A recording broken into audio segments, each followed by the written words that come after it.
Welcome to the No Faces Comic Chat. I'm your host, Bub, and with me, as always, actually, he's been absent for a little while, but we're glad to have him back. A little bit absent-minded, a little bit absent in the head, but he's back now. Please welcome Metarog. Greetings, everyone. Great to be here. Of course, the misdirection of Bub had me distracted for half a second. I forgot the craziness that he brings. Great to be here. Good topic. I think Kevin Taylor suggested this to me. I don't know if you heard about it, but good topic. Yes, Kevin Taylor suggested this to me as well. Okay. I think he carbon copies 7 emails to everyone he thinks may want to know. And sends and back from vacation, them their hiatus, we have DS Comics. Glad to be back. It's been so long, I almost forgot where the show was. And then I remembered. And I was like, all right, so I haven't been there in a while. This has got to be like an exciting, like, what category? We're going to have Golden Age. We're going to have scary comics. Nope, none of that. So, but yeah, ready to go, man. I'm excited to be back. I've missed this show. My work schedule's been a little nutty lately. So yeah, this is exciting, man. I'm glad to be back and see both you guys. All right. We're glad you could work the nuts out. Wait, what'd you say? Oh, with us, we have a special guest. Special guest tonight. In fact, we called his brother to make sure to get a copy of his I Am Special identity card. Dustin from Two Brothers Comics. What's going on, guys? Hey, welcome. What's up, Dustin? Yeah, after spending the last few months going through pretty much the entire backlog of this show, I'm excited to be here, especially for this topic.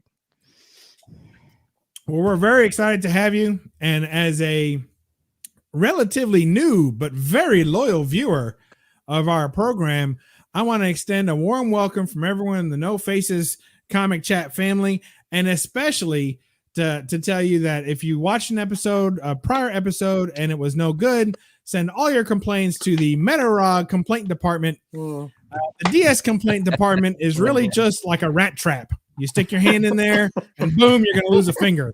But I'll tell you, Bub. Though, me and Roger are really glad that Dustin's here, so he can help class this joint up with us because he's got professional lighting, good display.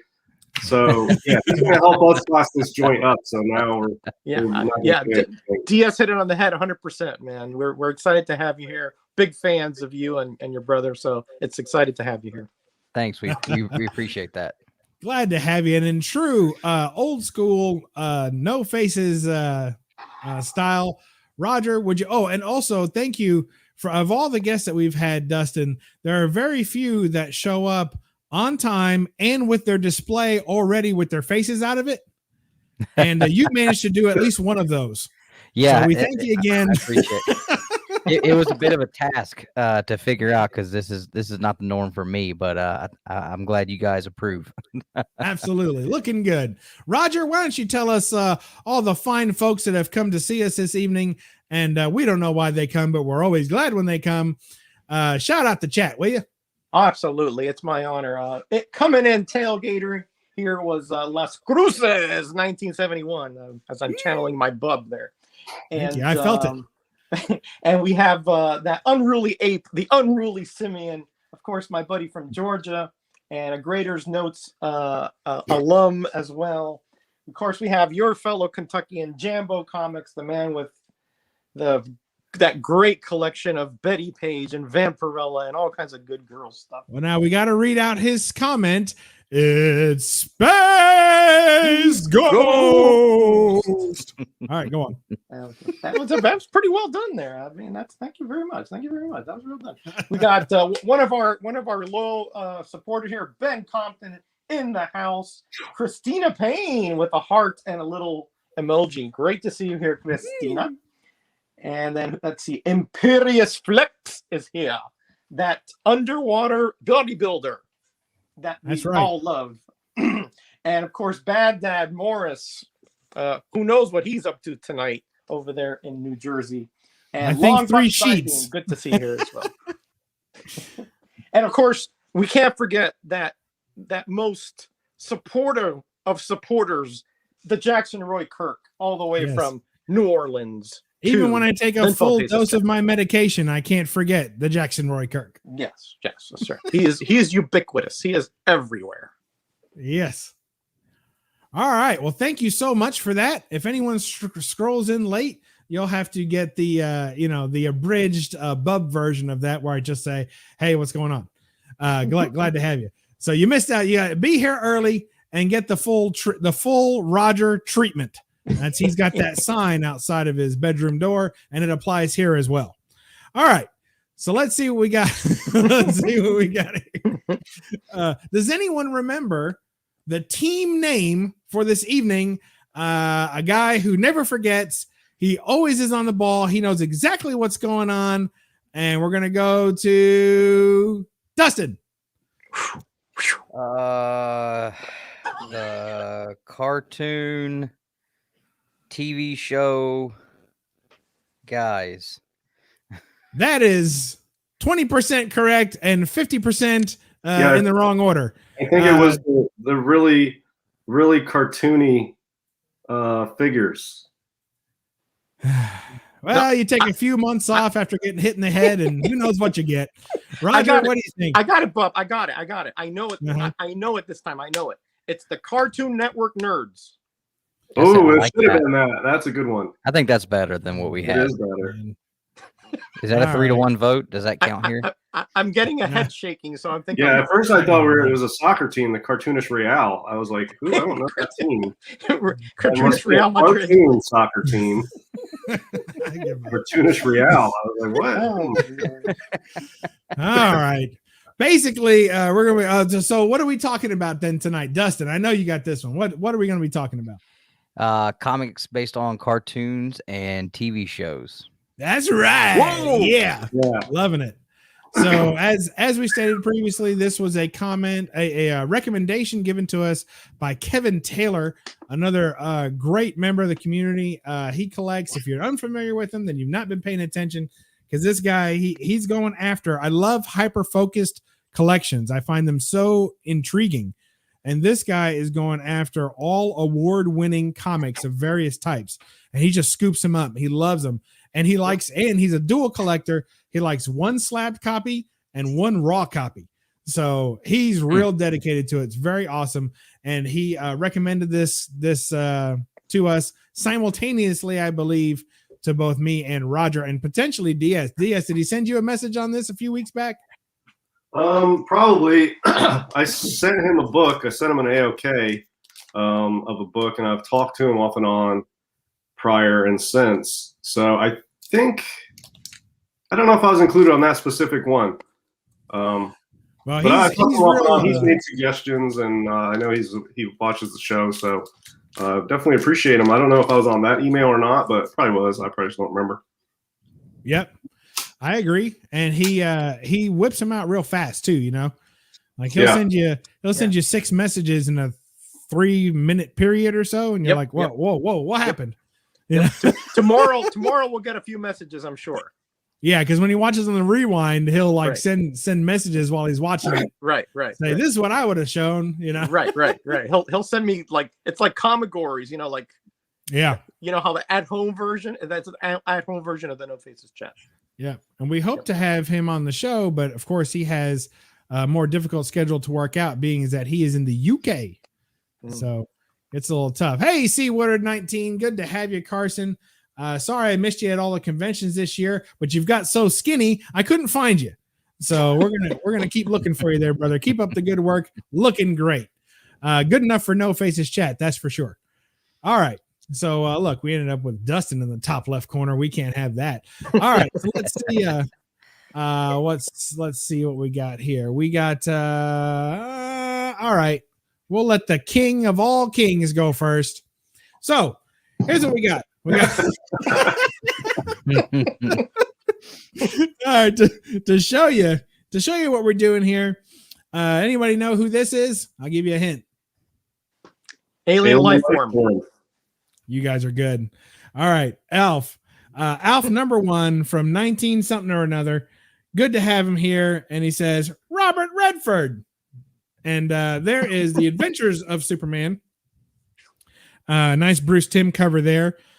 Just really, that's actually, even though Bruce Timm does a very distinct good girl art, that's one of my favorite Bruce Timm covers of all. So I just Bruce Timm's got a good style because it's not like it's all. Every time I look at Bruce Timm, I'm like, oh, that's nothing special. I could do that. But then when you look at it longer, you're like, oh yeah, no, that's really well done. He captures a sort of a complexity with his simplistic sort of style, and it's very well done. I like Bruce Timm stuff a lot. Yeah, and the symmetry of his work is like how it never looks off. It's always just right. It's like he knew where every line was going to go before he started, and it just bleeds onto the page and looks just perfect. It's very I think there's an artistic term for like the layout of a piece of art, and even some of the great artists, their stuff is sort of wonky the way it's set out on the cover. You're right. It always is very aesthetically laid out. Yeah. It's like they didn't know they were going to have to put a foot in here. So they just, they do something and we'll put a rock in front of it to cover the bad foot, do stuff like that. So there you go. Alf #1, Adventures of Superman #4 by the great Bruce Timm. This is a semi-photo cover. So we're allowing photo covers tonight if you've got any, because I know that Roger has 7 long boxes of Dell photo covers with Roy Rogers on them. So when we get to that, you're welcome to it there, brother.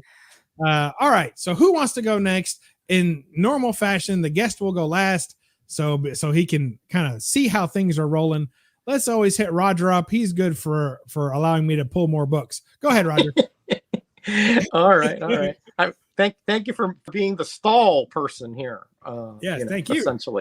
Essentially, yeah. I'll take one for the team here. Well, anyway, on your left, if even if you're not a kid of the 70s like I am, the Flintstones, right?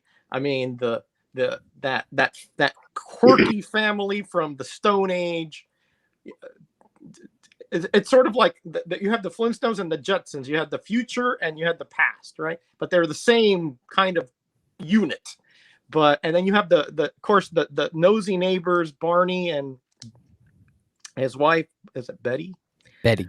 Betty. And then Betty. Bam Bam, the super strong cave boy, and of course Pebbles, the super cute girl with the bone through her hair, and of course the ever suffering Wilma and the Jackie Gleason-esque Fred Flintstone here. I always felt like he was based on Jackie Gleason from Money.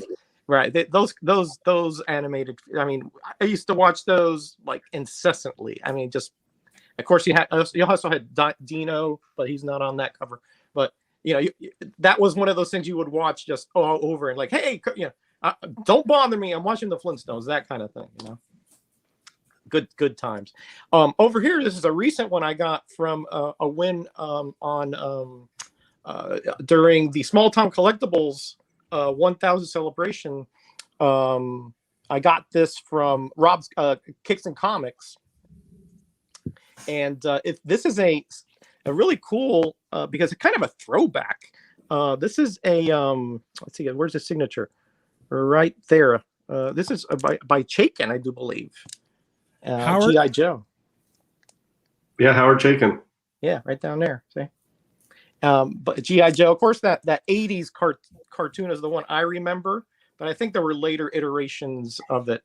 But that 80s with Sergeant Slaughter and the Cobra Commander with that really weird voice, I just, you would again, you go home from school and it would be on in the afternoon.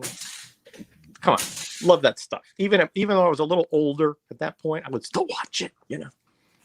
You bad boy. Yeah, I am. I'm a throwback that way. Here's Power Rangers. I got that in the same lot. Of course, this is a much more modern version.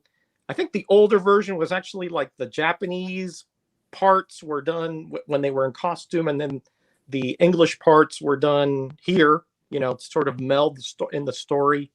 Really odd kind of the way that worked. That kind of weird movement. But as kids, we loved that stuff, right? Didn't we? I mean, oh yeah. It's just the way it was, right?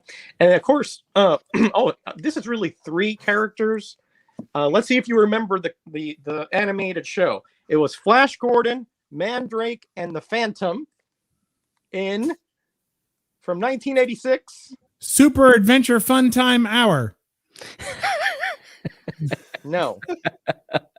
No. Defenders. The Flashing Phantom. No. Which is a name I used to dance under in college. Somebody in the chat knows this. Right? There we go. Jambo knows. Defenders of the Earth. Yes. Oh, wow. Yes. Defenders of the Earth. But it only lasted one season, so it wasn't like, the end all be all. But so does Jambo win that cover now? Is that his book now? Well, this isn't a contest. That was just a question. You got to make that more clear. Well, I never said contest in my at any point here. I thought it was a roundup. Go ahead. Yeah, we got a roundup. Get out of here. Okay, and then here only the old timers would remember this one. This was mostly, I think, not animated.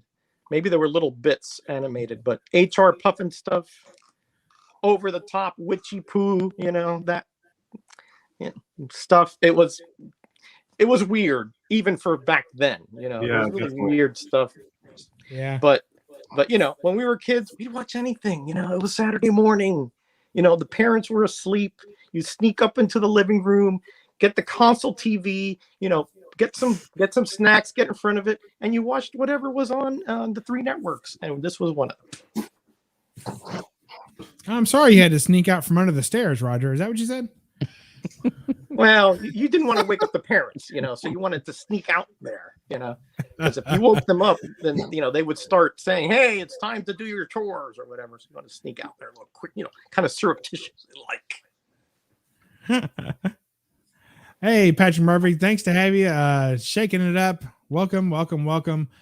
We've had DS Comics in here, of course, and we had another. Agu Rhythm showed up. So glad you could make it.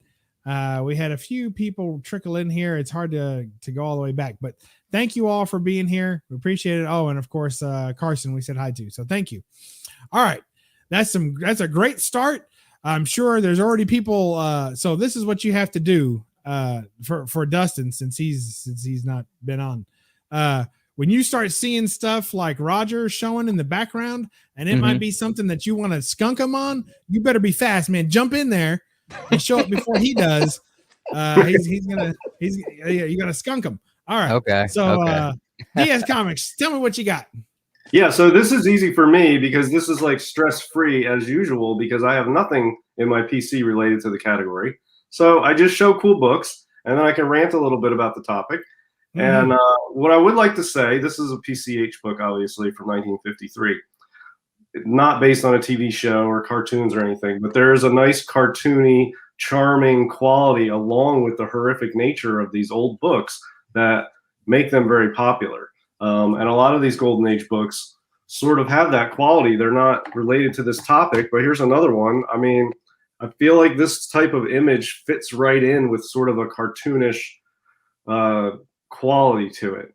But, I've owned a lot of the actual 80s cartoon TV show comics, and I have since sold all of them. But, the 80s entertainment properties, particularly the cartoons, the Transformers, the G.I. Joe, that stuff I watched as a kid.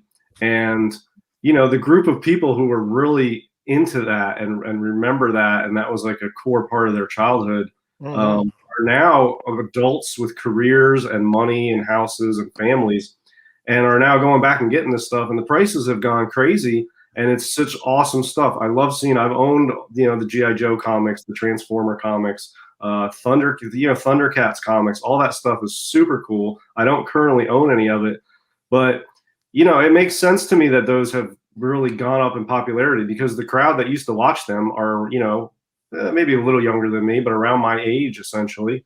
And super popular stuff. And were they mostly cartoons? I feel like the cartoons from the 80s that spawned the comic books are at the top of the list. The G.I. Joes, the Transformers, and stuff like that. Great. Yeah, so super cool stuff. I've owned a lot of it. I don't currently, but the Golden Age has a sort of cartoonish quality to it, mixed in with the horror and the mystery to it. That makes it a very unique art form. It's sort of like a cartoon, but horrifying, of like an adult style, like Adult Swim cartoons. It's sort of like Golden Age books I always think of like, so. But that's it. I don't really have any of books related to the topic, but I figured I'd show some cool GA books. I appreciate that. And you can't go wrong with anything you show from your collection. I want to give a special shout out. He's not technically in the chat right now, but he might be listening to us on a run tomorrow, to Silver Age Dave, who just shared this video on his feed. So we want to thank him. You know, a lot of people say Silver Age Dave is just number one in their books, but I got to tell you, he's silver. So that's second place, right? So he's always be a big number two in my books. Thank you, Silver, for for sharing this. And Dustin as well, two brothers, or it could have been Nick or Nick's friend Justin. I don't know what's going on. All right. Are we ready? Are we ready? Let's get ready to rumble. Go ahead, Dustin. What do you got? So I decided to start with my cartoon ones. Me being the resident 90s kid here. I'm born in 89. So we had Fox Kids Network, and although everything here may not have been on Fox Kids, I just remember that being the biggest network. You had the X-Men Adventures here, which is at the top from the animated hit television series. It's got the Fox Network logo on it. And this is the season 2. And then you got Batman Adventures. You know, I believe both of those, as well as Spider-Man, may have all been Fox Kids at the same time. I remember loving those as a kid, and that was before I knew anything about a comic book. And then obviously, you know, you got Popeye was an awesome television show, cartoon I remember watching with my dad. So you know, these were three here that I remembered really loving as a kid, as well as these two. Oh yeah. I forgot about those. I've not. Street Sharks. Yeah, I forgot about Street Sharks. Yeah, so Street Sharks. That issue number 1 there. There's two different. I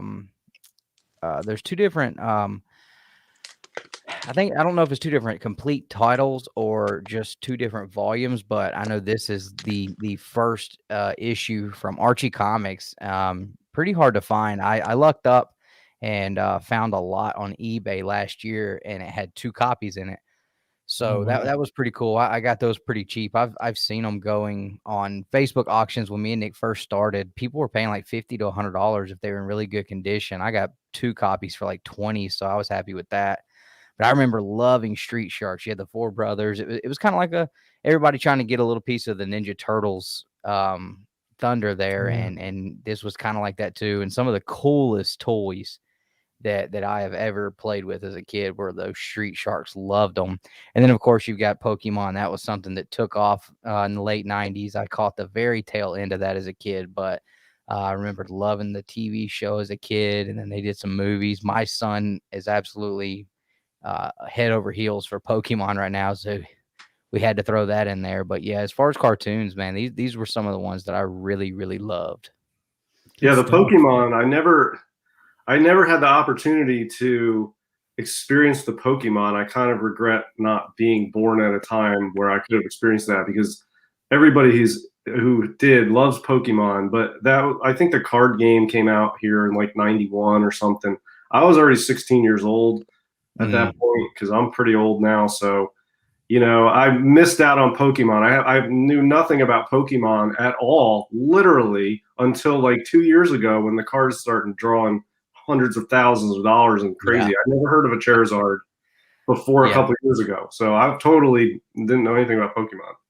Yeah. It definitely took the world by storm, and it seems to have kind of rekindled a little bit of that fire recently. And there's actually a couple of different volumes. This volume here is actually the first volume, even though it says part 2. This volume here is a series of 6 issues that they took out of the manga, which is where it started. And then they have another series that is based on the actual cartoon. And these are actually based on the Game Boy video games that came out in the 90s, which I prefer these issues and these stories more than I do the cartoon itself stories, because I'd already seen those so many times. It was cool to see the video game you played as a kid kind of come to life, or I guess come to life in the comics. I mean, I guess that's kind of backwards, but no, I really enjoy that too. Yeah, makes sense. That's But going to be for a future show. Video games to comics. there you go. Mark it now. I got. Yeah, and I time of never that played too. Pokemon video game. Game Boy. I never owned a Game Boy, but like I knew people that had them. I think I played a couple things on a Game Boy before, but I never had the Game Boy experience either. Yeah, Nick got one. I didn't have one. I played his, but I'm kind of right there with you. I got to play it a little bit, but not as much as, like I said, it was his. So I feel Nick kind of seems like a brother that wouldn't share very much either. yeah. Definitely. If I you think guys that have ever maybe sat that's next a to him brother while he thing. ate French fries, you'd know that he eats with like two arms around his plate, like hovered over. And if you just even look at him, he starts growling over his shoulder. It's quite an experience. Yikes. Well, that's how I eat all the time, even when I'm by myself. I believe. Just in case. It's those old habits from prison die hard, Bob. All right. All right. All right. There we go. That's how it works. If you pulled out 50 books, you got to show them faster like Roger does. He knows the routine. All right. So let's show. People have been DMing me prices for this book since the show started. And I already own one, so I'm not buying yours. Here's Alf 48. Stop sending them to me. I never want to miss an opportunity to whip this out. So there, what happened? Thank you, Diaz. I missed those laughters. Roger rarely gives those up. Yeah. Peculiar choice of words there for that comic. Yes, a complete misunderstanding, I'm sure. Hey, Comic Mag Musings is here. Every time the safety seal gets broken into, he shows up. So good to have you. And then this is my other little kind of case thing. We're talking about TV. We haven't shown any live action here yet. So there's the Rifleman with the infamous log cover, Rifleman number 10, live action. Great stuff. What do you think about that one, Roger? Yeah, very nice, I suppose. Absolutely. Yeah, I didn't see anything wrong with that cover when I saw it way back as a kid. It was only after people perverted it that it started to register, To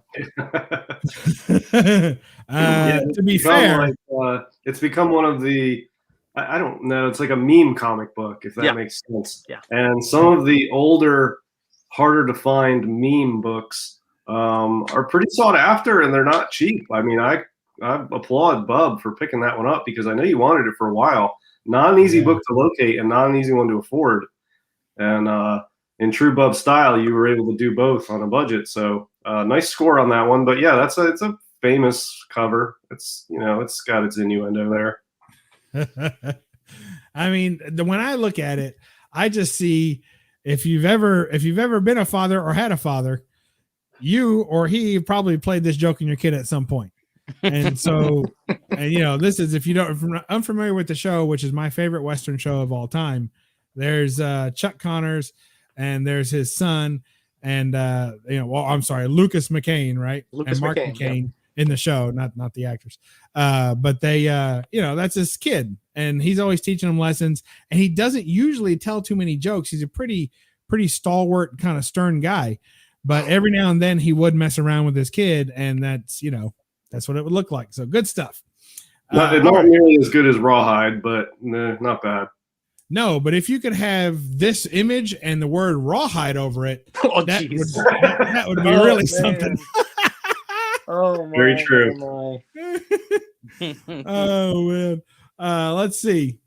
Here's one that may have caused this cover.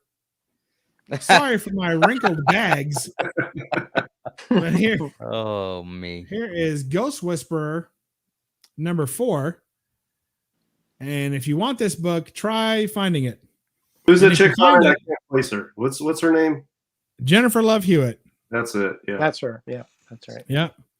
And I get those girls confused, like her and Sarah Michelle Gellar and Nev Campbell. I can never remember which is which. All those girls.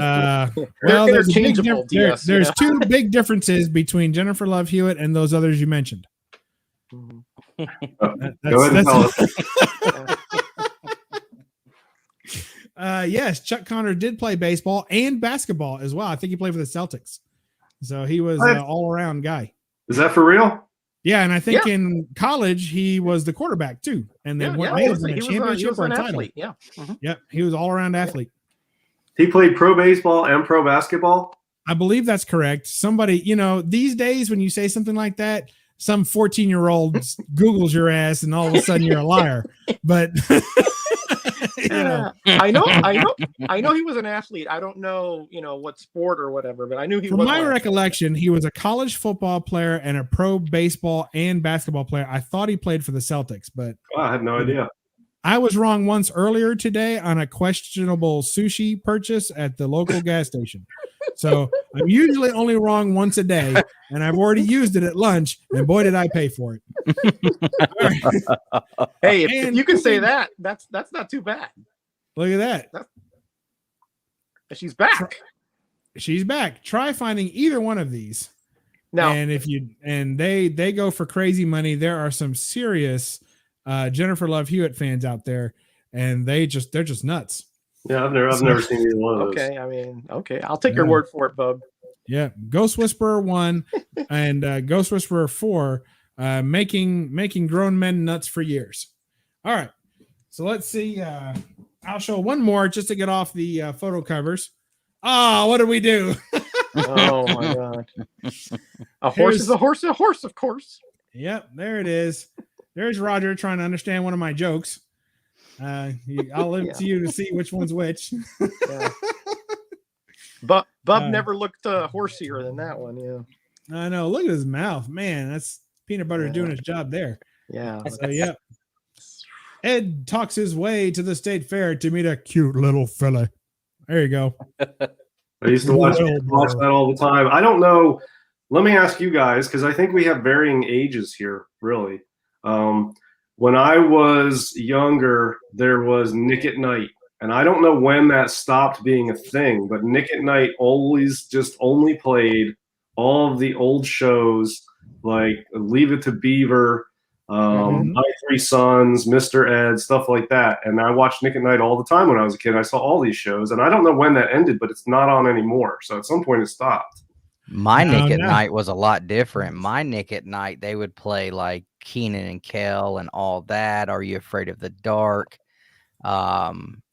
So I guess they went with a whole nother lineup, kind of their own creations and stuff. But I do remember enjoying the Nick at Night programs, but it was just a lot different programs, it sounds like, though, because I never saw any of those. Well, yeah, I think Nick at Night for me would have been like probably mid 80s Nick at Night, mid to late 80s maybe. Okay. And it was, all black and white comedies, sitcoms from like the 50s is what it was. It was the only color show ever on there. Maybe it was like, I don't know, maybe Gilligan's Island or Bewitched or something. Yeah. I Dream of Jeannie, I think maybe was on. I Dream of Jeannie was on. Yeah, that's right. But it was what? My Three Sons, Leave It to Beaver. What was the Donna Reed show? That was one. Yep. Yeah. And to be fair, even those color shows started in black and white, and then they just were Dream of Jeannie did. Yeah, that's right. Yeah. Right. Yeah. All right. So we got Roger should be next. Okay. All right. He's got an upside down buck. He's about to get disqualified. Well, that's not the one I'm showing. Longbucks Diving in the chat was talking about Mask, that cartoon was from the 80s, the animated feature. And I happen to have the 3 mini comics from Kenner. So I just figured I'd show these two and that one there. And it was a cool show because every character had a different mask, and the mask had a different power, and then the vehicles had different essentially functions. Yeah. So you could sort of obviously it was to also because the toy line, you wanted to have as many diverse toys as you could to sell it to the kids. But I just thought it was a pretty cool show with the, if you wanted to use firefighting, you would use the firefighting mask. If you needed to dig underground, you put the digging, whatever, So anyway. Yeah. All right. Hey, look at this. There you go. Johnny Quest shows up, and for the best cartoon, oh boy, he knows what he's doing. That's all I have to say. He knows what he's doing because his favorite is actually the $3 but we'll give him his first $2 first. Here's your first $2. Give the man what he wants. Know your favorite. His favorite is the third $1, where you only get one on this one. But that gorilla signed a consent form, so don't worry about that. All right. So thank you, Bill, for keeping the old lights on at the old No Faces chat. Still waiting for that first check from YouTube. They're a little slow. Apparently, you have to garner at least $30 before they'll send it out. And 10 more like that, and we'll be there. Thank you so much, sir. Good man, Charlie Brown. All right, now show him that Johnny Quest he's been waiting on. All right, Johnny Quest. Yeah, obviously this was one of those animated shows that were really like a thinking person's show. There were mysteries, you had action. You had Race Bannon, Bandit, Haji, of course Johnny Quest himself. Really kind of a more intelligent show, more than silly. It was more intense. This is a Bill Sienkiewicz cover, by the way, here on this particular issue. Very nice. And of course, you just showed it, right? The Wonder Woman show from the 70s. This is the Linda Carter.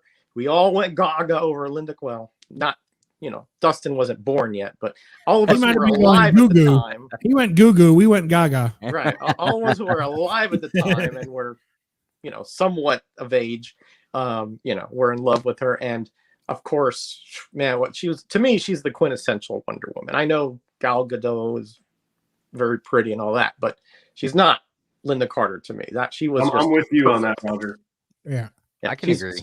Yeah, I trust me. She's gorgeous, Gal Gadot. I'm not saying that. I'm just saying as the character of Wonder Woman, I think Linda Carter. It's okay, Roger. It's okay. Yeah, okay. Roger would like to go on record by saying he would not kick either one of them out of his bed for eating crackers. No, of course. That's how that works. Yep. This was actually. I hate when they eat in bed. I can't stand it. Would you kick them out? They eat crackers in your bed. You kick them out. That's a big no. That's a deal breaker for me. Wow. Okay, DS. Well, he said no Ritz. No Ritz. No Ritz. No garden flavor. No nothing. Now this is a show, Dustin. This was on, I think, in the 90s. So you might remember this one. Yeah. Yep. Voltron, Defender of the Universe, and of course it had the different lions that would amalgamate into Voltron, and of course the sword that would you would form it. Really cool. It was Japanese, I do believe, but still, when it came to the U.S., I really liked this show. I don't know why. It was just one of those that it just sort of struck me that you'd have all these diverse people with diverse personalities, and yet they would coalesce into a super being like this. Of course, they would fight kaijus and all that kind of stuff. Now, Dustin already showed Popeye, so I'm just going to glance over this one. But I just figured this comic is really strange, right? When you think of Popeye, what do you think of? Marketing and distribution careers.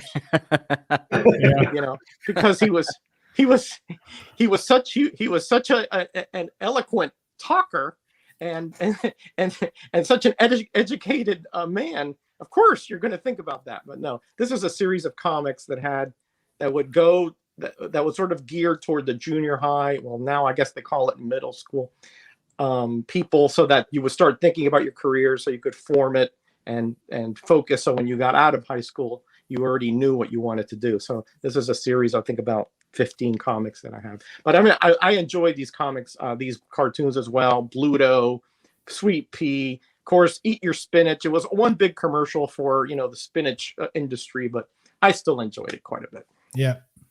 Yeah, Popeye's great. One of the things I keep an eye out for out in the wild and on eBay, and I just search for years, along with, as you guys know, stealth buying a Star Wars 1 price variant that's just out there, which I've probably never come across. But every time I'm somewhere, I'm looking and I'm like, I'm going to come across one, or somebody's going to have one. They're going to know it's the price variant. The other thing I'm looking for is the first appearance of Popeye. He was first appeared in a comic strip in newspapers and he was in there was a popular strip called Thimble Theater that was syndicated in all the newspapers. And that was ongoing long before Popeye. But in 1929, I forget, it's like, I think maybe third week of June or something, 1929 is the first Popeye comic strip. And I have the date written down somewhere. And then you can go look for that. It can be in any number of magazines. If you're ever in the antique store and they have old magazines, or anywhere have old magazines, look for the 1929 and see if you can find that date. And then it's probably you're going to find a first appearance of Popeye in that comic strip in that newspaper. I've yet to come across one. I search eBay all the time. I've never seen one. But I've found newspapers on either side of that, the week either side of it. But I haven't found the one yet. Wow. So yeah, something to keep an eye out for, because I've never seen one sell. I've never seen anybody who owned one, but that would be a super cool thing to find. So that does sound cool. Yeah. All right, Roger, what do you got? Yeah. Okay. A couple more here. Of course, Daffy Duck. Yeah. Come on. This was animated feature from way back, and I think people still know the character. You're being despicable. That kind of thing. Well, you just had a movie that did Space Jam, the second best basketball player ever, something like that. What was it called? That's right. He was in there, right? That's right. Yeah, he was in there. Right. So I again, these are things that it's not one of those. Probably none of us really grew up with the originals, but it's just been it has such longevity.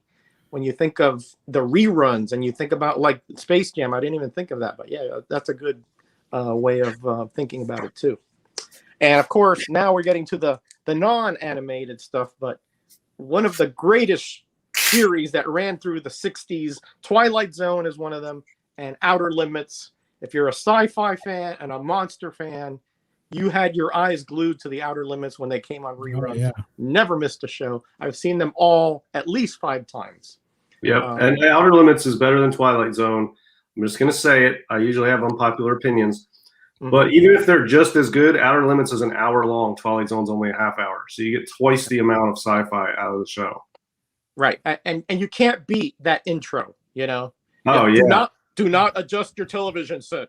We will control the vertical and the horizontal, And then we go, that intro and the outro, I mean, that was spectacular. Whoever thought of that was just brilliant. Yeah. Very good stuff. All right. Are you good? Yeah, for now. All right, he's good. Yeah. Next up, we have DS Comics. Yes, sir. Yeah, so this is holy mad balls, Batman. Ooh. I figure like this is tangentially related to the topic because this is a 2016 comic, and this is a sort of I guess rare-ish variant for Mad Balls 1 from 2016. Whatever. I just think it's a cool ass cover, and it's pretty tough to find one. But this is based on a toy that came out, I guess, in the early 90s, maybe. Maybe they were late like 80s these too. squishy sort of rubber balls, and they were made into heads, and they were all these decrepit, cool-looking heads. I thought they were super cool. So this is an attachment to that, and I also think it's just really good art on this cover. Tangentially related. I don't know, if this is a popular book or if, the rest of the series is even known or whatever. I just bought this purely for the cover. I think it's cool. So kind of related. And then I've got a Golden Age book from an artist that I'm sure you guys know. One of my absolute favorite artists, and his stuff has an animation quality to it. So I don't have any actual cartoon books, but it'll be cool. I knew this was coming. 1947. I mean, this is talk about animation on the cover. I mean, this thing is swimming with animation. I got this book recently, and it's just one of my favorite LB Cole books. And, just the way the tree is drawn, and they got this robot off to the side, spaceman. That's got all the elements right there, man. Everything. Black cover, too. And the colors on this thing. Oof. Yeah, those are beautiful. 1947. I mean, it just blows your mind to have a book like this in your hand. You got rocket ship, robot, plants, space, and you can't ask for more. You can't ask for more. Yeah. Well, I appreciate it. Thank you. I see that animated series, no matter what it was. Yeah. Right. It's awesome. And this one's 6.5 white pages. I mean, it's mind blowing from 1947 that this is in this condition. It is. So yeah, I don't know. I feel like this is animation related, sort of. And then also somebody said something in the chat. They're talking about the Nick at Night, and they're talking about Murray. I think they're talking about Fred McMurray. And yeah, Fred McMurray was in a lot of Disney movies, but if anybody likes noir crime films, he was in one called Double Indemnity. Is one of the best noir mystery crime thriller movies from that genre. It's really good, and he's in it. It's a very serious movie, very noir. And it's called Double Indemnity. And it's Fred McMurray. You may not have ever seen if you're just familiar with his sitcoms and Disney stuff. Yeah. Good stuff. Thank you for sharing that. And hey, look, Patrick Wall's in the house. Somebody grab my wallet. I owe that guy $20.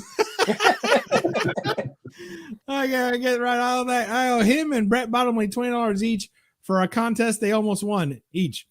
I gotta get right on that. All right, let's see. All right, so it's my turn next. Let's go ahead and oh no, it isn't. All right, Dustin, what do you got for us, brother? So I've got the Cobra Kai #1. This is some kind of retailer incentive, but I remember watching the Karate Kid movies as a kid, but I didn't get into them as much as when this show came out.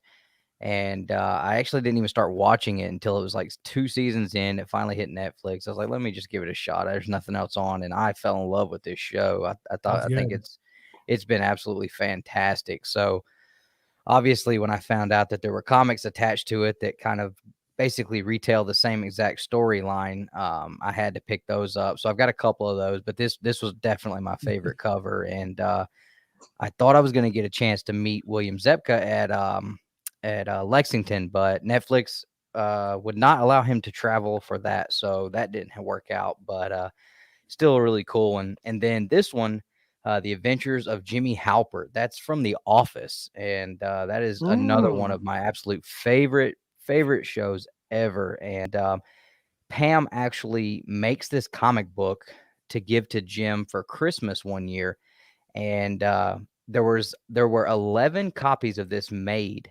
to be used as props. And I actually got to talk to the guy last year, Huntsville, that created the prop comics. And there are 11 of them out there. They're numbered on the back, and they're basically a front cover and 3 pages of comic book story inside. And that was it. And so Cool. this is a replica of that. But then he also had he worked out a deal with a company, and they actually did an entire comic book, finished the comic, and they put that out as well. So I have that one, but this is the basically like the reprint of the television show prop. So that was one that I was really, really happy to get. It'd be super cool to come upon one of those movie prop ones, but they are very hard to find and ridiculous in price. So yeah, I do have a movie prop one comic that was sent to me by DC, but it's not that one. Oh, okay. Right on. Yeah, I'd love to have one, but like I said, that'll do for me right now. And this one, I don't know how many people will know about this one. The Trailer Park Boys. Looks like Hot Wheels. Yeah, I was about to say. So this is the copy of their first comic that came out this year, and it's an homage to the old DC Hot Wheels comics. So I absolutely love that. And then you got the photocopies here as well. They're 3 Canadian guys live in a trailer park, and it's a grungy show, but for some reason I latched onto it about 6 years ago. After it's been around 20 years this year, but I just, for some reason, I fell in love with that show. And this character here, Bubbles, he to me is the most hilarious one. He takes on this wrestling persona called the Green Bastard, and it's basically just a toboggan, and he's got wrapped a tarp around his body, and he gets in the ring and beats up these 2 guys right here. They're kind of like the local losers in the trailer park. And he just beats the crap out of them in one episode, that episode right there. But when I found out they were doing a comic book for Trailer Park Boys, I think I was the only one that pre-ordered every cover for the first issue and the second issue. Plus I have I have the Ash Can and the new comic book day issues. Oh my goodness. Wow. That's you a know, cool show, though. I used to watch that show. I know exactly what you're talking about. It's Okay, cool. It's not for everyone, but it's entertaining and it is pretty funny. It's sort of it's got a cult following. It's a cool show. Yeah, I didn't know they had a comic book. That is cool. Yeah, and what's cool about them is there's like 7 stories inside, and each story inside has a different writer, artist, like a whole team for each story inside. So the art's completely different throughout the book. Nice. And there's some really funny stories in there. There's one in there where they kind of like they kind of take a jab at 90s comics. They find a storage unit that has a bunch of comic books, and of course Ricky thinks they're going to be worth a bunch of money, so they go through this grand ordeal to steal them, and they get them back, and it's a bunch of 90s stuff that they find out is worth nothing. And the couple of like underhanded jabs they took in there, I mean, it was really, really funny. I found it to be humorous. I thought it was cool to see them do that inside of a comic book too. So, because they've never really made mention of comics in the shows or the movies, but they're pretty good about doing that kind of stuff. So, Well, they nailed it, because that's about every single Craigslist ad that I've ever responded to. Right. A collection of vintage comics is always just a couple long boxes of 90s crap where with not even any keys in there. And I'm like, that's like the typical collection you come across. So I just opened up a whole short box of that crap. You guys saw it. Oh my gosh. Horrific. And then I know Roger's already hit on these, but I had to, because this was my All jam. right, Roger's been hitting on things unsuccessfully for years. Go ahead. You've got Mighty Morphin Power Rangers issue number 1 from Hampton Comics, or is it Hamilton? I think it's Hamilton. It's hard for me to see that. Hamilton Comics. So their first appearance was in a Japanese comic magazine deal, but this was like their first series, storyline, all that in comics. And then you had from Marvel Comics, and again, fabulous premiere issue based on the hit TV series. This was also on Fox as a kid. And then this is a harder to find issue. This was the second season, like the second team of Power Rangers they did with the Zeo. And if you can find this in a newsstand, it's worth some big money, but it's still a hard book to find in good condition regardless. But this was a franchise, again, as a kid, I love so much. It's still around now. My kid is into it. So I definitely had to hit on that. And then I'll show these real quick. Boom Studios put out Sons of Anarchy. And this was the previews catalog for it. And I'm not someone who believes in first appearance and previews, but I love the cover. And I was like, I got to have that. Mm-hmm. And they actually did a prequel to the TV show first in comics called Redwood Originals. It was a 12-issue series. And that was one of the first things I picked up when I jumped into comic books, because I love the show. I love my Harley, building them, riding them, everything about it. And then they did a Sons of Anarchy comic series that filled in the gap between, I think, season 3 and season 4 as well. So they've had a few different series in comic books, and the art inside's really good.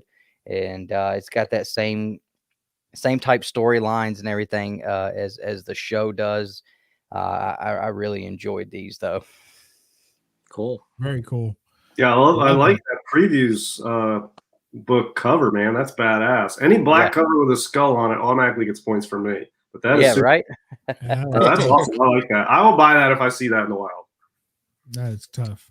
I like it. All right, who's up? Hey, it's me. Bob. All right, we're gonna go quick. X-Men: The Animated Adventures, number 1. Look at that. Yep. Yeah, that's pretty classic. Yeah, another one of those Fox shows, right? Yep. All right. So we got that one there. Big show from my childhood. I think we already saw this. Roger, did you show this one? Yeah. Roger showed the old Voltron. Nice news. Anybody show Transformers yet? No. All right. I mentioned it, but we haven't shown one. Yep. Transformers number 1. Look, now you would read it as the Transformers. So it's a little Modern comics. That'd Well, be a good title they're for not going modern to get comics. canceled. Some of these other ones are going to get canceled. They won't. No Faces Comic Chat gets canceled. What about Thunder Cats? Wow. Nice. Hey, buddy. Nicely done. Yeah, I watched that as a kid a lot. That was one of my favorite ones. This has got a great Art Adams cover. His art style lends itself well. I hated those kids when I was a kid, which is funny because, you're supposed to like gravitate towards the kid characters when you're a kid. Mhm. Like that's part of the reason they're there. But I always instantaneously hated the kid characters. I thought Every Snarf was show. your favorite character. They I like never did Snarf. anything. I like Snarf, but Chitara was my favorite. I don't wonder remember why. Right. There had to have been I at least wonder a couple of reasons. But Yeah. she was my favorite. And I liked Panthro. I thought he was cool. Yeah, I like Panthro the best. So those were my Rhino's favorites. cool. Yep. All right. I can't believe nobody's shown this yet. But Teenage Mutant I Ninja almost Turtle- grabbed it, but I got figured one somebody coming. else would. See, I almost didn't grab it because I thought you were going to grab it. Turns out nobody grabbed it. Nobody They're grabbed like- it. Yeah, I was going to bring out my TMNT1 first print, but I figured you guys had one, so I didn't even pull it. Yeah, we got tired of you showing that. Yeah, all right. I had plans to pick that book up a couple of years ago. I'm not a huge Turtles fan, but from the 80s and just the history of that book and the immensity of it in the comic hobby, I'm like, I should get one of those. And I'm like putting a budget together. I'm like, I'll start looking for one. And then the rocket took off, and I'm like, all right, never mind, forget that. That's Well, not I happening. listened to a show where you were talking about you had a chance to grab one a while back. Like, Oh, so when I was a kid, yeah, and I got into comics in 1984. I remember the Beta Ray Bill was very recent when I got into comics, and my dad would buy me a Thor comic every time it came out. He would buy me the new one. So for the first year of my comic life, all I read were Thor, just the new issue every week, and I really was into it. I couldn't wait for the next one. And then I started going to the grocery store, and I discovered all the other comics. I started to buy other stuff, and then there was a comic shop later on as I got a little older. But I remember having an opportunity to to buy back issues that were recent for like a quarter each. And I had a little bit of an allowance. And one of the ones on the list was TMNT1. That was available for a quarter. I don't know if it was first print or not, but I never bought that. I chose Thor comics instead. And then it wasn't until I got back in the hobby, 6 years ago or whatever, where I thought back to, man, I wish I would have picked that, because I don't know if it was first print or second print or whatever, but this is like 1987 at this point. And it's a TMNT1. So, I mean, it's that book, obviously, is what I passed on. So, yeah. for a quarter, there was a whole assortment of books for a quarter. That was one. I didn't choose it.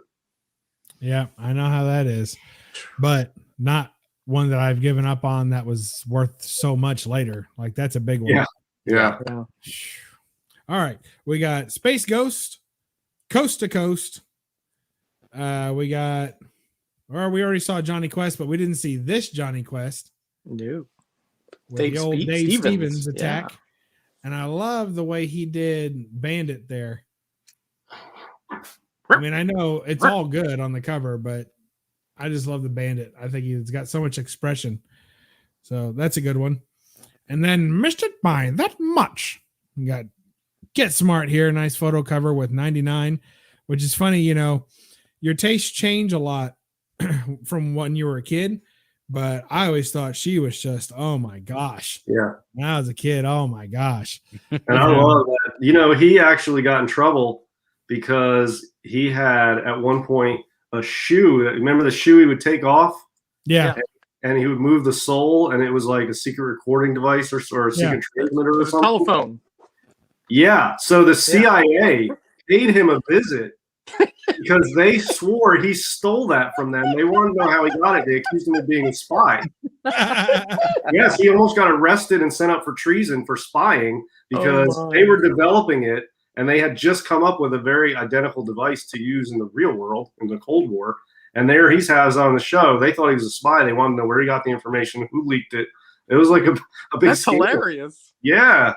And eventually, I guess the producers convinced the CIA, look, we're just coming up with this shit. And yeah, you came up with it too. I mean, it's pretty obvious. A phone inside a shoe. Yeah.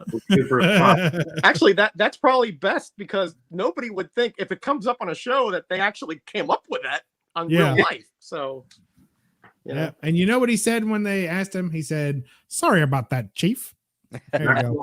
I used to watch that show all the time. That's a good one. Oh yeah. Oh yeah. And Don he was Adams big in was cartoons brilliant. too, right? He played Tennessee Tuxedo, and man, he had another one he was real big on. Yeah, he did a lot of voices on the animated voice stuff. acting. Yeah, that has one of the coolest intros of any show too, with all the doors that close. Yeah. Really. 99, man. Yeah, she was quite, and it wasn't just her looks, it was the way she spoke and the tone of her voice and her mannerisms. Man, it was crazy. Good stuff. Max. Oh yeah. Oh, I missed out on that one. I had a chance to get it a couple times and did. It's got the embossed nipples. Mm-hmm. It's the I whole. would like to transfer this technology to a great many others of my books, but I can't. Oh my gosh! It's I the can whole see you and Bud Root starting a GoFundMe or what is that thing? Oh, yeah, that's what we need. Indiegogo. Kickstarter. Yeah, Indiegogo Kickstarter for that. Yeah, you and Bud Root together, man. You can make it Bub's happen. gonna emboss his rifleman. Yeah, he was Inspector Gadget. That's right. I knew that. I was just blanking on That's it. right. Thank you. That's right. Here's some Game of Thrones. Didn't know if you guys, Alex Ross cover there, signed by the man himself, Alex Ross. Oh, that's pretty cool. My wife got into that show really, really hard. I never got into it. Same for me. Well, Same deal. Here's the deal.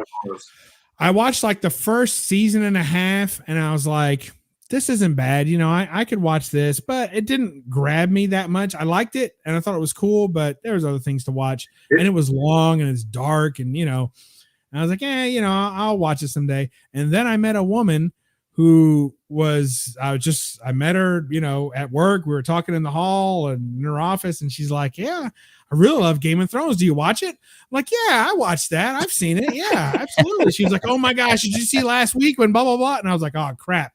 And I was at that point, like, I don't know, 4 seasons behind, maybe 5. So I binge watched it every night for like 3 weeks and watched the whole show in like a month. And so of course, she fell for it and she married me. So it was a win. Yeah, it worked. Good work. It worked. G.I. Joe. And I think I had another G.I. Joe pulled up. Yep, there she is. I'll leave that as my background while we check out the other chatters. Isn't that like J. Scott Campbell or somebody? No, that's Adam Hughes. If it was J. Scott Campbell, the legs would still be going. Yeah, it's one of those. Yeah, those 3 of them I get confused because those thighs are way too thick for J. Scott. They all have similar sort of genre they're in. Oh man. All right. Let's see. What do we got? Who's up next? Roger? Okay. Yeah. All right. No, wait. I don't want to be wrong. No. Well, you already got your one wrong out today. So you're right. Gotta be right. It must be you. All right. Here's a couple. You need to burn that book on the right, though. Yeah. A couple oldies. This is actually not a comic. It's a 50s coloring book, but Mighty Mouse. Oh, nice. The same on the back cover, by the way. that's the way they just reused the same thing front back cover. And this show was a favorite of mine during the 70s. Oh wow, that's a record. Actually, a comic. It's a record and a comic.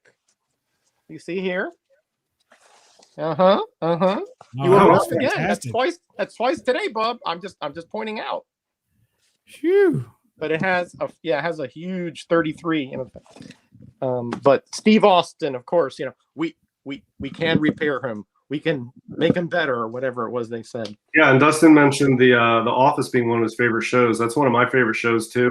And one of my favorite parts is when Michael Scott does the $6 Million Man run. Oh yeah. Yeah, he does a stop motion sort of running thing in the office, and he does it's $6 Million Man. Wow. Ding ding ding ding ding. Yeah. So I was the youngest of 3, and my brother was the eldest. and he had the original $6 Million Man with the snap grip.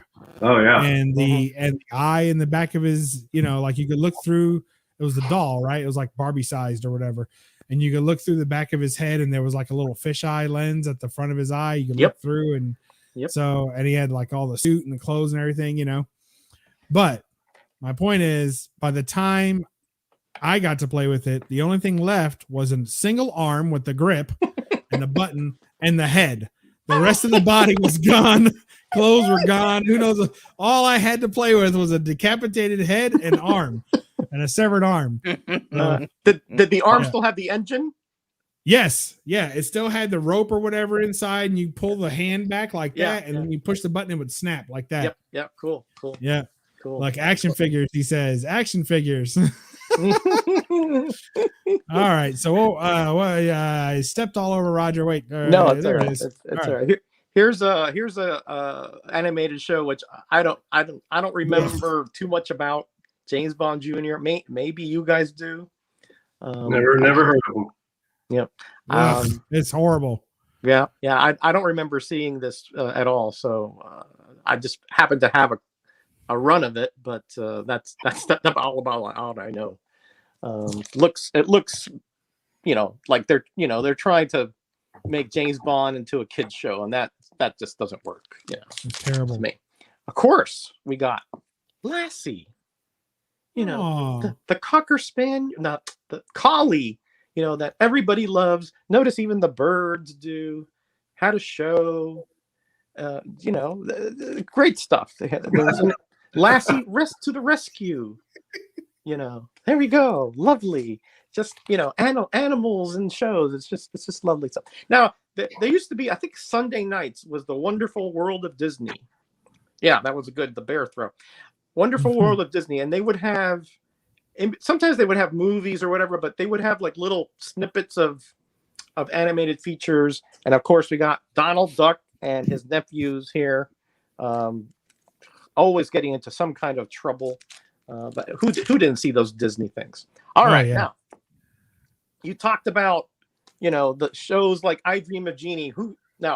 What about Elizabeth Montgomery? Was she a sex symbol at the time? Here's the deal. And it's just me. I'm taking my turn. You guys can all take your turn while Dustin Googles who these people are. Yeah. But when I was a kid, I would have given anything. I would have said yes. Elizabeth Montgomery was way hotter than Barbara Eden, so I would have taken Bewitched Samantha over Jeannie of I Dream of Jeannie all day long. And I felt that way probably till I was about 30. And I was convinced that I was a much bigger Bewitched fan. I was like, nope, Elizabeth Montgomery, definitely hotter. But then something happened and I got older and I just realized, you know what? Having a hot chick in a bottle that had to do what I said is probably better than having a witch with a mean mother-in-law who's always putting me in bad situations and putting me in timeouts and stuff, So somewhere I kind of realized that I'd rather have the girl in a bottle than the hateful witch of a wife. But that's just me. Well, you guys, she wasn't hateful, what you thought. but she did get into a lot of trouble. Notice that Darren is being juggled there. Yeah, he always got by the worst Agnes of it. Moorehead. He was always getting into trouble. Here's another Turtles, but again, you already showed that. Here's number 2, I think, second or third print. I don't remember what this is, but it's one of those. And of course, who can forget the Batman '66 show with that real campy, over the top, you name it. It was just pow, all the onomatopoeia everywhere. It was bizarre as can be. But as kids, I was too young to see the original, but I would see it in the reruns in the 70s, and of course enthralled with it. Now I see it, I'm like, this was really campy, but still, it was what we had, and so anything we had was better than nothing, I guess. So here we go, Jackson Roy Kirk. Here we go, Star Trek. Now they did have an animated. It was okay. I use the term loosely animated because it was kind of like the Super Friends. They would when they were running on a planet, it was like every other episode was the same people, even if they weren't in that episode. Running down the planet. But yeah, that show was really poorly animated. But of course, I remember liking it as a kid, though. In spite of that. Oh no, sure, and Super Friends too. But I'm just saying the animation was very limited, and it was almost like like Kirk. He's not normally not that animated in real life. He brought that to the show, to the animated. It was, he could barely move his neck, and his lips would barely move. It was really just not good. But yeah, you're right. I love the show regardless. Yeah. I know you have some of these, Bub. Yeah, Jambo's. I think he finished his collection finally of those. Oh, cool. Here's a show that is underrated, and I just love the show. I mean, I was probably 12 or so when it came out, and it was like, I think like at 10 o'clock at night or something. So I would like sneak out, after I was supposed to be in bed, to see Space 1999. Martin Landau, Barbara Bain. Just a great. There was a moon base, and they got it's super. It makes no sense, right? There was a huge explosion on the moon, and it didn't destroy anything, but it moved them out of the orbit. So they're careening through space on the moon. Yeah, I'm not buying that one. No, but it was still, what can I say? It was just cool, and they ran across aliens, kind of Star In case Trek you're kind of wondering, villains. that illustration of Martin Landau is accurate. He really looks like that. Yeah, that's true. I hate that for him, but yep, there he is. That's a John Byrne cover, and that's a near photo cover right there. Right there, yeah, that's right. Yeah, that's right. Do you want me to finish off, or do we got one more? Yeah, round? go ahead. I mean, if you ever ask me, the answer is always yes. Okay, all right. Here's another Right. Mickey Mouse and Goofy. Again, more of the, yeah, right. Well, Disney animation, Chip and Dale, those rascally chipmunks. Of course, we got Bugs Bunny. What's up, Doc? Both the Gold Key, which is like the newsstand, and the direct edition, which is the Whitman version here. Whitman. And then finally, well, last two, we got Casper, the Friendly Ghost. He did have an animated feature back in the 60s, I want to say, 70s. It was short-lived. And finally, this is a show that I used to watch all the time. Adam 12, very serious, very morose characters, but I still enjoyed it. I just liked those police dramas, from back then, where they would have these, although they were beat cops, they were like detectives, and they would always get their man. And so, that's kind of like that superhero-ish aspect to the show. So that's all I got. Very good. Very well. We appreciate that. Gore Vidal has shown up to splash us with wisdom and camaraderie, as well as Jimmy the Geek Aficionado is here as well. So good to have you both here. Glad you could make it. We're not done yet, but we're awful dadgum close. Let's see. Who are we up to? DS Comics. All right. What do you got there, brother?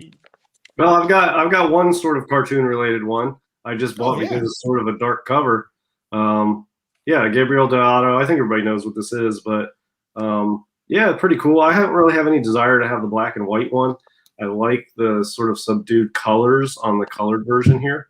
And yeah, it's just the contrast of having sort of this innocent cartoon character in a very scary noir cover. I like that sort of dichotomy, and it grabbed me when I first saw it. I'm like, I need to get one of those. And then, what do you know, Big Will had one for sale, and I was like, man, I've been looking for it. I'll take that. So I got this off of Big Will from a community member. So yeah, really stoked to own this. I think it's a really cool sort of modern comic cover to own. So yeah, and then another sort of recent pickup has nothing to do with the topic, but why not show it? National Comic 16 with Uncle Sam fighting a giant, what I guess would be a Nazi skeleton, but he looks more World War I era. they're both gigantic figures fighting in the harbor, and you can see the skeletons lifting the battleship out of the sea. And this is from October of 41, so prior to Pearl Harbor, and just a really cool, tough book to find. And I was lucky to score that from a friend who saw it at a con and grabbed it for me and shipped it to me. So wow, Nice. that's a good friend there. Yeah, definitely. And he didn't even Give charge him me my for the address. shipping. So yeah, I definitely owe him when I find Wow. something cool to return the favor. But yeah, a book I've been looking for years. So yeah, National Comics Very 16. Yeah, it does have that horror-ish elements that you like. So, that's a really unique kind of combination there when you think about it.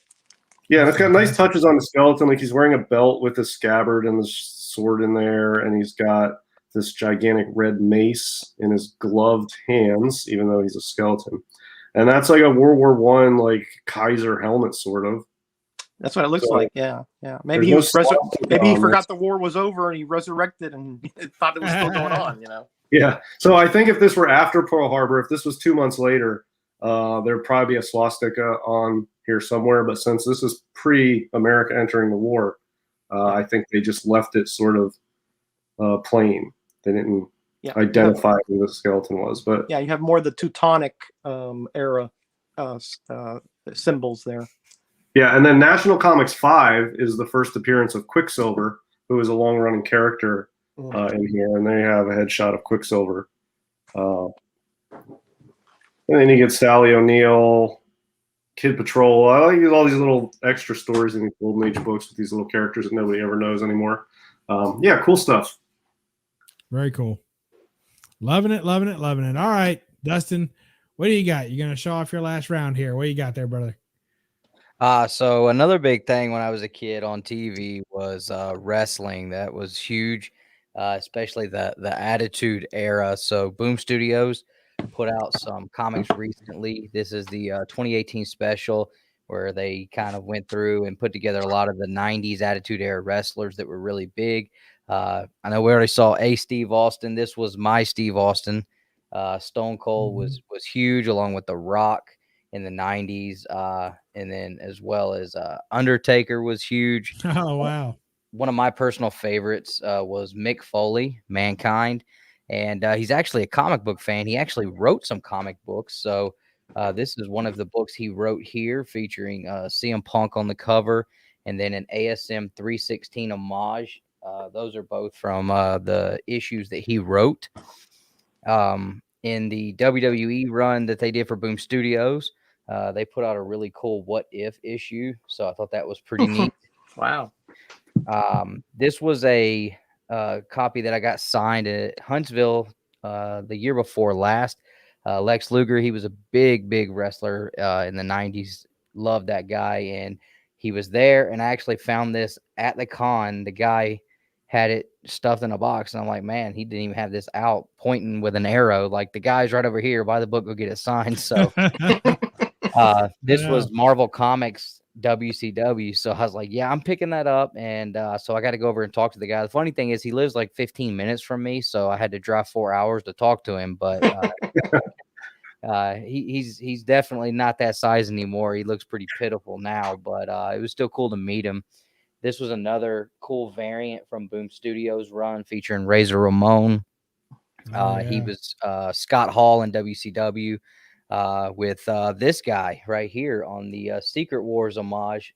You got Hulk Hogan. He was obviously been big since he started. And when I saw that cover, I was like, man, I got to have that. And probably one of the hardest to find of any wrestling comic book is going to feature one of, if not the greatest, with Ric Flair and the Virgin variant. When I purchased this one, there was only 6 on the census, but I had to have that one when I saw it. That made Tony Sanders pretty upset that I got that one when he had been looking for it too. So I beat him to the punch. But this was just something else. I consider wrestling to be a TV show because it's like a cool soap opera. So it is. It's entertainment. Yeah, absolutely. Yeah. And so yeah, I mean this to me, I mean. It ate up a lot of my childhood, the 90s wrestling. That was some of the best times to watch it. So Nice. Wow, very cool. Nice stuff. All right, let's see. That's your last run with Ric Flair, finishing it out. Nice job. Yep. I like that. All right, we've run the table, so I guess it's time for me to take a sneak last round. There we go. We got the Flash, and we got Batman: The Animated Adventures. There you go. Gotta love that. And I could show this, but nobody cares about that silly thing. That's not important to anybody. So we'll show the number one instead. And then last but certainly not least, Back to the Future. Yeah, because there was a remember the cartoon, Back to the Future cartoon? Yep, And this Saturday came morning. out right before.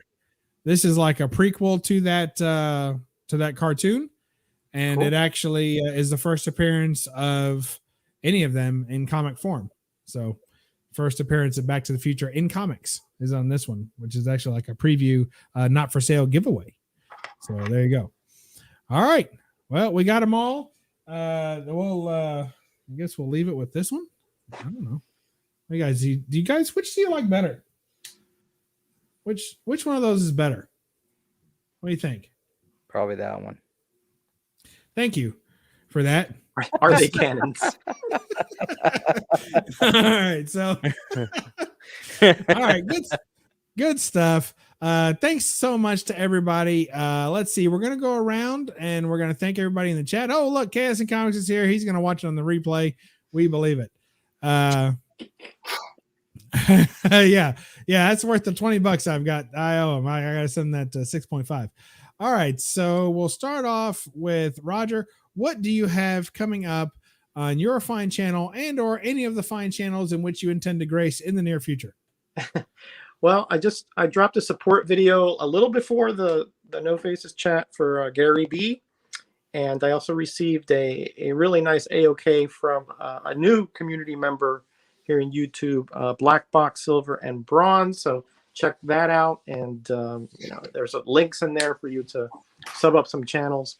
I'm going to be going out of town this weekend, but I'm going to be meeting up with Hialeah Comic Bro on Friday. And we're going to go have some breakfast and go do some comic book hunting down there in his neck of the woods.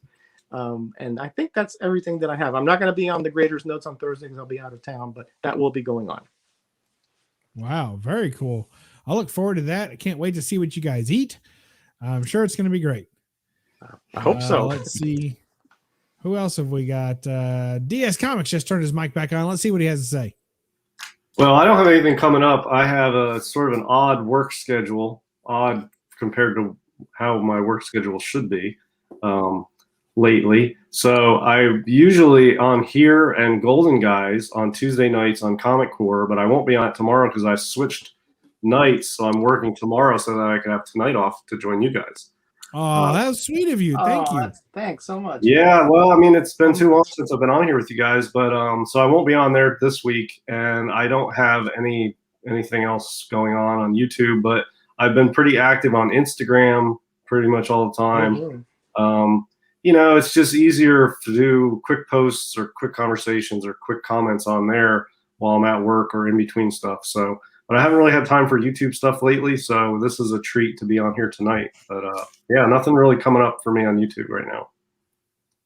Okay, well that's fair, but we're still going to follow you everywhere you're followable, and hopefully get that work situation squared away a little bit. Well, I mean, if you could figure out why people are not applying for jobs, let me know, because we're short-staffed and we've increased what we're paying, and we just cannot get people to come in and work. So we've been short-staffed for many, many moons. Yeah. And so I try to, you guys know, I do a lot of buying and selling and investing and flipping of comics. And then so at my day job, I'm trying to work like maybe 25 hours a week, but I've been working like 40 or 45 hours a week and then still doing all the other stuff. So yeah, I just haven't had time for months to do anything. Like I haven't had a lot of free time, it seems like. So I don't know. Well, we miss you. Well, I miss you guys too. Absolutely. All right. Let's see what our good new best friend. But then in 14 minutes, we'll forget his name. We probably won't call him in the morning. Dustin, what do you got there, brother? We put out content pretty much every day. We're putting out some new reels on Instagram, trying that out, and the YouTube shorts as well. So this weekend for the Babylon, Nick and I'll be in the same room. So when that happens, it usually gets a little wild, but yeah, that's about it. So, but I appreciate you guys having me on. Like I said, I've been a huge fan of the show, and really it listens very well while I'm at work, and I'm able to expand my knowledge listening to you three guys, and so to me that's been the best part of the show. So thanks for letting me come on and grace you with my 90s nostalgia, because this is the kind of stuff that I absolutely love. Hell yeah, man. You hit it out of the park with your contributions to the topic. I'll tell you that, man. You didn't mess around. I appreciate it. Yeah. Yeah, you brought absolutely. something none of us had, so you definitely filled a gap that was present here. Otherwise, yeah. I appreciate it. And I feel like you helped keep. We have trouble keeping Bub out of the gutter sometimes. Yeah. So it helped to have that third force that sort of propelled him. So I feel like we stayed out of the gutter mostly. So pretty good. I Thanks don't for think that. that's true. Oh yeah. Oh, Bub. You see what we got to put up for with, those of you who Dustin? stuck around, you're welcome. Man. Oh man. Yeah. Bill's right. Comment. Bub has never been more accused of expanding. Yeah, don't blame me for making your brain bigger. You can blame these two fine fellas above me. Good guys here. My simple plug is I'm behind on haul videos, but I'm peppering in all kinds of other stuff. I'm throwing out a couple of poorly received video game videos, so I try and keep those short. But actually, those are slow burners. Like over time, with people searches, they find those, and they random people watch them. Mm-hmm. So I'm good with all that. And the vinyl hauls and all this stuff. So I was live last night for 45 minutes showing off 3 weeks worth of vinyl records I picked up. I've got a statue unboxing to do next. So a lot of stuff. Actually, for those of you, for anyone who's still watching or catching on the replay, you'll hear it here first. It's actually a statue unboxing because I was waiting. I didn't want to wait. So I took the statue out of the box, put it up, and now I'm going to put it back in the box. Then I'm going to open it on camera. Ta-da! So, yeah, we're going to have a lot of little mini shenanigans going on here at the old BUB'S world. So I'm stick around shocked. for that. That never happens in your channel, Bub. So listen, I want to thank you all for joining us, especially thank you to DS for shunning that show tomorrow so he could be here today, and for shunning his work responsibilities. We applaud you for all that you're able to eke out. And thank you, Dustin, for joining us tonight. He's been harassing me trying to get on the show, and he's got great ideas for shows too. But I wanted him to have the full experience where he could be on with DS, and DS hasn't been able to make it lately. So wanted to basically get him on here when we were all here, so he can get it from all angles, as they say. Yep. And of course, thank you, Roger, for always sharing your knowledge and your great collection with us. We appreciate that. And yes, and of course, your hairy knuckles. Thank you so much. And to the rest of you, DS, what do you want to tell the fine folks at home? Make sure you do your homework. Yeah, and get a job. And There you go. Get a job they're hiring, right?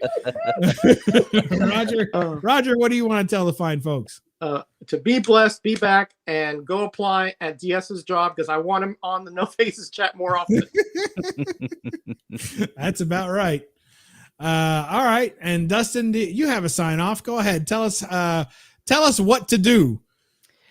Yeah, don't apologize for the. Oh no, No. Don't channel Bub, Dustin, please. Yeah, man, collect your way. Yeah, or else you should put that on the end, or else otherwise they might collect someone else's way, and that's not allowed. So we have intolerance for this tolerance, no tolerance at all. And then hey, Count Von Strange, you'll catch us on the rewind. Thanks for joining us, though. And I apologize for the wrinkled bags. If you can see through the wrinkled bags to the better ones, don't worry. And we will catch you next time on the No Faces Comic Check. Remember to read a comic and don't apologize for the glare. Bye-bye.